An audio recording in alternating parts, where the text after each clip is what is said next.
नमस्कार मित्रों, eleven classes के यूट्यूब प्लेटफॉर्म पे आपका बहुत बहुत स्वागत है। मेरा नाम विवेक है। हम लोग भारतीय राज्य व्यवस्था विषय को पढ़ रहे हैं।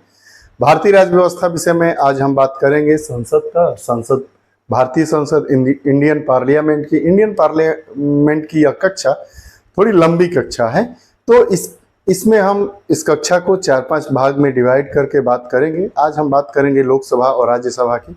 उसके बाद अगली कक्षा में बात करेंगे लोकसभा अध्यक्ष की, उससे जुड़े महत्वपूर्ण विषयों की। ऐसे ऐसे एक सेगमेंट में इस क्लास को हम लोग पार्ट वाइज बांट दिए हैं। आइए इसको प्रारंभ करते हैं। अध्याय का नाम है 22, भारतीय संसद इंडियन पार्लियामेंट। हम जानते हैं कि हमारे संविधान के भाग 5 में के अनुच्छेद 79 में, हमारे संविधान के भाग 5 के अध्याय 2 में अनुच्छेद 79 के तहत संसद शीर्षक में संघीय व्यवस्थापिका की व्यवस्था की गई है। संघीय व्यवस्थापिका मतलब संघ की व्यवस्थापिका। संसद हम जानते हैं कि जो हमारी भारतीय संसद है वो 3 लोगों से मिलकर बनती है। एक हमारे राष्ट्रपति, राज्यसभा और लोकसभा। इन्हीं सब चीजों में इसका सचिवालय कैसा होता है, कौन लोग इसमें काम करते हैं, क्या इसका रूप है, कैसे इसका संरचनात्मक स्वरूप क्या है, इस सभी चीजों पर आइए बारी बारी से हम बात करते हैं। भारतीय संसद राज्यसभा, लोकसभा एवं राष्ट्रपति से मिलकर बनती है। राज्यसभा राज्यों का प्रतिनिधित्व करती है तथा लोकसभा जो जनता का प्रतिनिधित्व करती है। राज्यसभा को उच्च सदन कहते हैं और लोकसभा को निम्न सदन कहते हैं। अब राष्ट्रपति को भी संसद का अभिन्न अंग माना जाता है। हालांकि राष्ट्रपति न तो लोकसभा का सदस्य होता है न ही राज्यसभा का सदस्य होता है, लेकिन फिर भी राष्ट्रपति को अभिन्न अंग इसलिए माना जाता है संसद का क्योंकि राष्ट्रपति ही सत्र को आहूत करता है और विघटित करता है एवं संसद में उद्घाटन भाषण देता है तथा संसद में अपना संदेश भेजता है एवं संसद में पारित विधेयकों पर हस्ताक्षरित कर उसे वैधानिकता प्रदान करता है। राष्ट्रपति हालांकि न तो राज्यसभा का सदस्य होता है न ही लोकसभा का सदस्य होता है, फिर भी राष्ट्रपति संसद का अभिन्न अंग है। उसके पीछे 3-4 कारण है। क्या क्या कारण है? हमारा पहला कारण है कि वह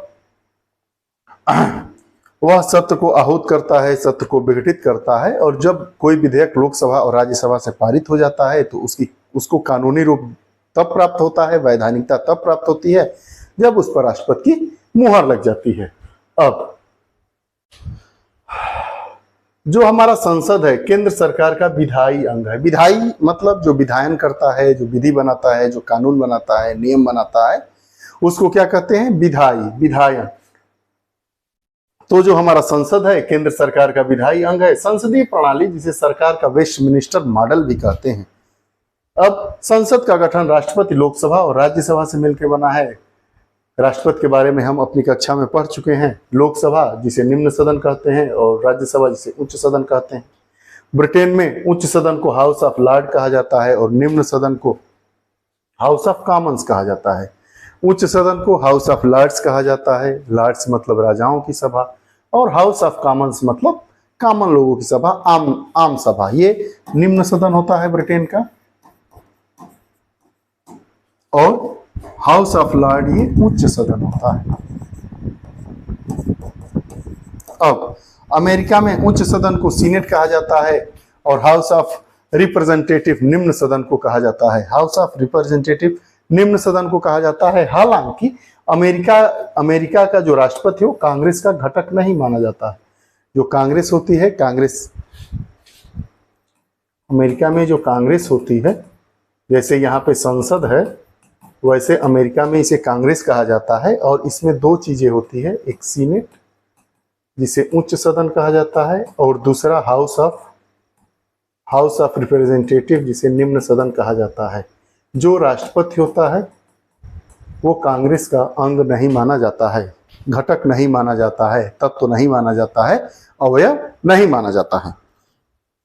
हाँ, अब दोनों सदनों की संरचना के बारे में। राज्यसभा होता है, राज्यसभा की संरचना क्या होती है? इसमें अधिकतम 250 सदस्य होते हैं। वर्तमान में 245 सदस्य हैं। राज्य एवं संघ से 238 चुन के आते हैं और मनोनीत 12 होते हैं। राष्ट्रपति 12 सदस्यों को, राज्यसभा के 12 सदस्यों को मनोनीत करता है। टोटल संख्या राज्यसभा की 250 है। 250 वर्तमान में निर्वाचित होते हैं, जिसमें राज्य व संघ से 238 आते हैं, वर्तमान में 229 है और मनोनीत 12 होते हैं। अब राज्यों के प्रतिनिधित्व के बारे में बात करते हैं। तो राज्यसभा में राज्यों के प्रतिनिधि का निर्वाचन राज्य विधानसभा के निर्वाचित सदस्यों के द्वारा किया जाता है। जो राज्य की विधानसभाएं होती है उसके जो निर्वाचित सदस्य होते हैं वही चुनाव में भाग लेते हैं और राज्यसभा के सदस्यों का निर्वाचन करते हैं। इनका चुनाव अनुपातिक प्रतिनिधित्व पद्धति के अनुसार एकल संक्रमणीय मत द्वारा होता है। जैसे राष्ट्रपति का चुनाव होता है वैसे राज्यसभा के सदस्यों का चुनाव होता है। सीटों का बंटवारा जनसंख्या के हिसाब से किया जाता है। सीटों का बंटवारा जनसंख्या के हिसाब से किया जाता है। संघ राज्य का प्रतिनिधित्व कैसा होता है, इस पर बात करते हैं।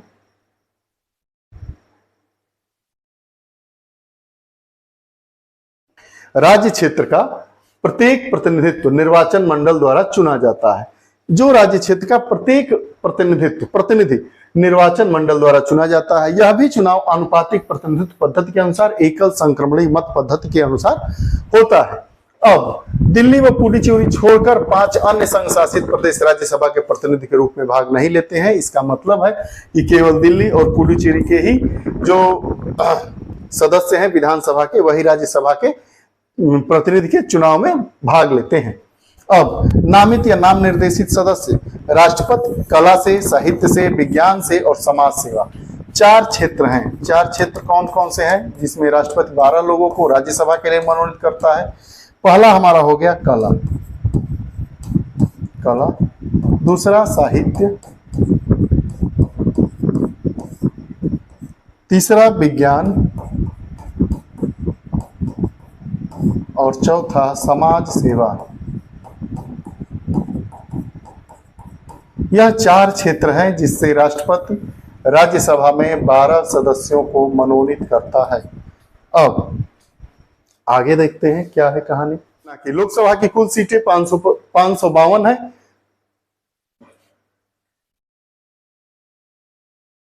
लोकसभा की संरचना, स्ट्रक्चर ऑफ लोकसभा, अधिकतम सीट 552 है। 545 वर्तमान में है। राज्यों के प्रतिनिधि 530 हैं जो पूरे चुनकर आए हैं। संघ शासित जो क्षेत्र होते हैं जिसे केंद्र शासित कहा जाता है वहां से 20 हैं, वर्तमान में 13 चुन के आए हैं। एंग्लो इंडियन 2 वर्तमान में हैं।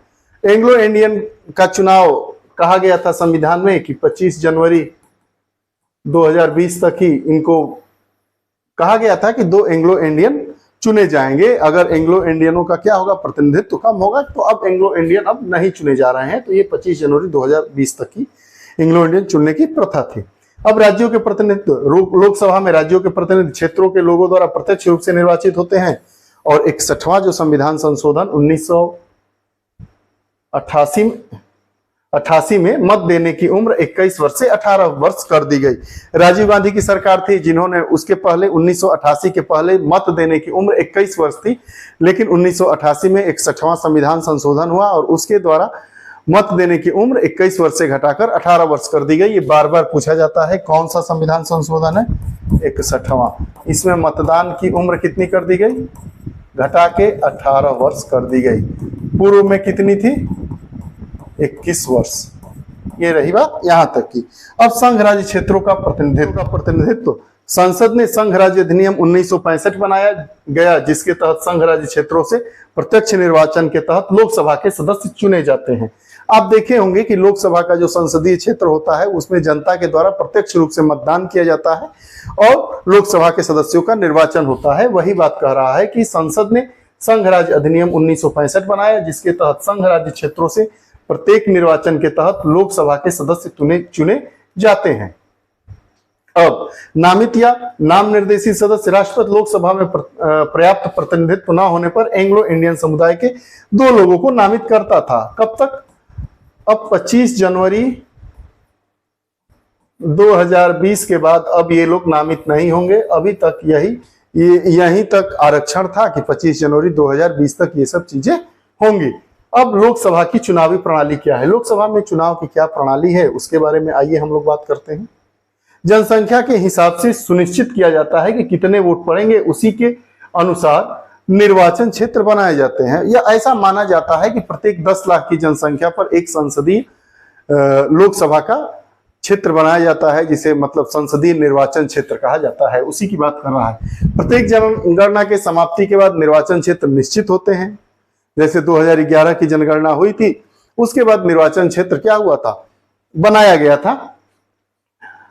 उस जनसंख्या के हिसाब से सीटें बांटी जाती है ताकि संसद की सीटों के लिए राज्य जनसंख्या बढ़ाने की ना सोचे। निर्वाचन क्षेत्र जिसे परिसीमन कहते हैं, उसका निर्माण होता है प्रत्येक जनगणना के बाद, क्योंकि राज्य ना सोचे, जैसे उत्तर प्रदेश में लोकसभा की 80 सीटें हैं, तो अब यह राज्य ना सोचे कि पिछली जनगणना में हमारे यहाँ 19 करोड़ आबादी थी, अब 25 करोड़ हो गई है या हो जाएगी, बढ़ेगी ही, तो 25 करोड़ हो गई, 4 करोड़ 5 करोड़ आबादी हमारी बढ़ गई, तो हमें राज्य लोकसभा में सीटों की संख्या बढ़ा दी जाएगी, ऐसा न सोचे, इसलिए ये काम किया जाता है। संविधान में किसी धर्म विशेष के प्रतिनिधि के पद्धति का त्याग किया गया है, लेकिन जनसंख्या के आधार पर अनुसूचित जाति और अनुसूचित जनजातियों के लिए लोकसभा में सीटें आरक्षित की गई है। किसी धर्म विशेष के लिए कोई सीट का आरक्षण नहीं किया गया है, लेकिन लोकसभा में जनसंख्या के आधार पर अनुसूचित जाति और अनुसूचित जनजातियों के लिए सीटों का बंटवारा किया गया है। आगे देखिए, संविधान में राज्यसभा के लिए अनुपातिक प्रतिनिधित्व प्रणाली अपनाई गई है। इस प्रणाली को लोकसभा में नहीं अपनाया गया है, बल्कि प्रादेशिक प्रतिनिधित्व प्रणाली अपनाई गई है। प्रदेश की जो प्रतिनिधित्व प्रणाली है, अर्थात प्रत्यक्ष निर्वाचन के द्वारा लोकसभा के सदस्यों का निर्वाचन होगा। दोनों सदनों की अवधि, राज्यसभा पहली बार 1952 में स्थापित हुई, उसके बाद निरंतर चलने वाली संस्था है। इसका विघटन नहीं होता है, राज्यसभा का विघटन ही नहीं होता है। क्यों? इसके 1/3 सदस्य प्रति 2 वर्ष में सेवानिवृत्त होते हैं। मतलब 2 वर्ष बाद राज्यसभा के 1/3 सदस्य क्या रिटायर हो जाते हैं और उनके जगह पे चुनाव होकर नए सदस्य आ जाते हैं। अब कार्यकाल राज्यसभा का 6 वर्ष होता है। लोकसभा अस्थायी सदन नहीं है तथा 5 वर्ष का कार्यकाल पूर्ण होने से पूर्व राष्ट्रपति इसका विघटन भी कर सकता है। वैसे तो सामान्य रूप से लोकसभा जो होती है उसका कार्यकाल 5 वर्ष रखा गया है, लेकिन उसके पूर्व भी विघटन किया जा सकता है। विघटन की परिस्थितियों को हमने पूर्व की कक्षाओं में पढ़ा है। 2-3 कंडीशन है। अगर पर्याप्त बहुमत नहीं है, सरकार अविश्वास प्रस्ताव में सरकार हार जाती है, विपक्ष जीत जाता है, तो पूरा हमारा लोकसभा क्या हो जाता है, पूरा मंत्रिमंडल प्रधानमंत्री से विघटित हो जाता है, या समय के पूर्व भी इसका विघटन राष्ट्रपति के द्वारा किया जा सकता है। अब आगे 3 स्थिति होती है। हमने पढ़ा था आपातकालीन व्यवस्था, अनुच्छेद 352, 356, 360 और 365 के बारे में, उसमें इसके बारे में डिटेल बात की गई थी। अभी बात करते हैं आपातकालीन स्थिति में 1 साल के लिए लोकसभा की अवधि बढ़ाई जा सकती है तथा आपातकाल जब खत्म होने के बाद इसका विस्तार 6 माह से अधिक नहीं होगा। अर्थात जो आपातकालीन स्थिति होगी उसको मिलाकर लोकसभा की समय सीमा 1.5 वर्ष तक बढ़ाई जा सकती है, 18 महीने तक। संसद की सदस्यता राज्यसभा के लिए 30 वर्ष, लोकसभा के लिए 25 वर्ष उम्र होनी चाहिए। भारत का नागरिक होना चाहिए। उसे इस उद्देश्य के लिए चुनाव आयोग द्वारा अधिकृत किसी व्यक्ति के समक्ष शपथ लेनी होगी। चुनाव जीतने के बाद शपथ लिया जाता है। इसके पास अन्य अर्हताएं होनी चाहिए जो संसद द्वारा मांगी गई हो। सामान्यतः राज्यसभा के लिए 30 वर्ष की उम्र होनी चाहिए। 30 वर्ष की आयु पूर्ण कर चुका प्रत्येक भारतीय राज्यसभा होने के लिए अहर है, बशर्ते वह पागल, दिवालिया ना हो, किसी लाभ के पद पर ना हो, जो चीजें हैं, अर्थात संसद सदस्य निर्वाचित होने के लिए अहर हो, अहर्ता रखता हो। और लोकसभा के लिए 25 वर्ष। अब निहत्ताएं मतलब योग्य पर ना हो, मंत्री का पद लाभ का पद नहीं माना जाता है, पागल दिवालिया ना हो, भारत का नागरिक नहीं है, यदि वह संसद द्वारा बनाई गई किसी विधि द्वारा निर्हरित कर दिया जाता है। संसद के द्वारा अगर कोई ऐसा कानून बनाया गया जिसमें जो निहर उसको क्या कर देता है कि आप उस पद के योग्य नहीं है, तब भी आप लोकसभा और राज्यसभा के सदस्य के रूप में न चुने जा सकते हैं न निर्वाचित हो सकते हैं। दल बदल के आधार पर निहरताएं क्या क्या है? दल बदल के आधार पर कैसे आदमी को, किसी संसद सदस्य को निहर किया जाता है, अयोग्य किया जा सकता है, उसके बारे में आइए देखते हैं। अगर कोई सदस्य 10वीं सूची के आधार पर दल बदल का दोषी पाया, सूची नहीं अनुसूची इसको कहते हैं, 10वीं अनुसूची में दल बदल की बातें की गई है, दल बदल का दोषी पाया जाता है तो उसे निहर करार दिया जाता है, अयोग्य करार दिया जाता है। शर्तें क्या है, इसकी क्या उपबंध है, किन आधारों पर उसको अयोग्य करार दिया जाएगा? अगर वह स्वेच्छा से उस राजनीतिक दल का त्याग करता है जिस दल के टिकट पर उसे चुना गया है। अगर कोई भारतीय जनता पार्टी का कोई सदस्य, कोई लोकसभा सदस्य है और वह स्वेच्छा से किसी दूसरी पार्टी में चला गया तो वो क्या हो गया, अयोग्य हो जाएगा। उसके बाद अगर वह अपने राजनीतिक दल द्वारा दिए गए दिशा निर्देशों के विरुद्ध सदन में मतदान करता है या नहीं करता है, अगर पार्टी का जो पार्टी ने कहा कि हमारा जो प्रस्ताव है अविश्वास का, इसमें आपको भाग लेना है, अगर भाग नहीं लेते हैं तो आप अहर्य हो जाएंगे, मतलब अयोग्य हो जाएंगे। अगर वह निर्दलीय चुना गया संसद किसी राजनीतिक दल में शामिल हो जाता है, अगर निर्दलीय रूप से चुना गया है और शामिल हो जाता है किसी पार्टी में, अगर कोई नामित या नाम निर्देशित सदस्य 6 माह के बाद किसी राजनीतिक दल में शामिल होता है। अब स्थान कैसे रिक्त होता है इसके बारे में भी हम बात कर लेते हैं। सभा या लोकसभा में स्थानों का रिक्त होना, कोई भी व्यक्ति एक समय में संसद के दोनों सदनों का सदस्य नहीं हो सकता है। अमुक मान लीजिए कि कोई एक व्यक्ति है और लोकसभा का भी सदस्य है और राज्यसभा की सदस्य है, तो ऐसा नहीं है। इस स्थिति में किसी एक सभा की या चाहे राज्यसभा की सदस्यता छोड़ दे चाहे लोकसभा की सदस्यता छोड़ दे, उसे एक सभा की सदस्यता छोड़ देना चाहिए। यदि कोई व्यक्ति संविधान में दी गई योग्यता पूरी नहीं करता है तो उसका स्थान रिक्त हो जाता है। अहर्ता मतलब योग्यता। कोई सदस्य राज्यसभा के सभापति या राज्य सभापति को अपना त्याग पत्र दे देगा, राज्यसभा के सभापति को या लोकसभा के सभापति को अपना त्याग पत्र दे देगा, उस दिन से उसका पद रिक्त माना जाएगा। सदन के अनुमति के बिना 60 दिन से अधिक समय के लिए सदन की किसी भी बैठक में अनुपस्थित नहीं हो रहा हो तभी वो अयोग्य हो जाएगा, उसका पद खाली हो जाएगा। वह किसी राज्य का राज्यपाल, राष्ट्रपति या उपराष्ट्रपति बन जाता है तो पद खाली हो जाता है, रिक्त हो जाता है। और 1976 से सदस्य संसद के दोनों सदनों के सदस्यों के रूप में 5 वर्ष की अवधि के लिए पेंशन पाने के हकदार होंगे। उनके वेतन व भत्ते भारत की संचित निधि से दिए जाएंगे। संसद सदस्यों को वेतन भत्ते कहाँ से मिलते हैं? भारत की संसद निधि से। ये बात रही हमारी लोकसभा और राज्यसभा से जुड़े हुए महत्वपूर्ण जो तथ्य हैं उनसे। अब अगली कक्षा में फिर हम संसद वाले ही चैप्टर में आगे बात करेंगे। लोकसभा की संरचना, लोकसभा अध्यक्ष क्या होता है, उसकी अर्हता क्या होती है, काम क्या होता है, कौन सी समितियां होती हैं, ऐसे इसमें यह हमारी 2-3 कक्षाएं 4 कक्षाएं चलेंगी। आपको यह हमारी आज व्यवस्था वाली कक्षा कैसी लगती है? आप अपने विचार जरूर दीजिएगा। कमेंट बॉक्स आप लोगों के लिए ही खुला रहता है। फिर अगले अध्याय के साथ पुनः उपस्थित होंगे। तब तक के लिए बहुत बहुत धन्यवाद। नमस्कार।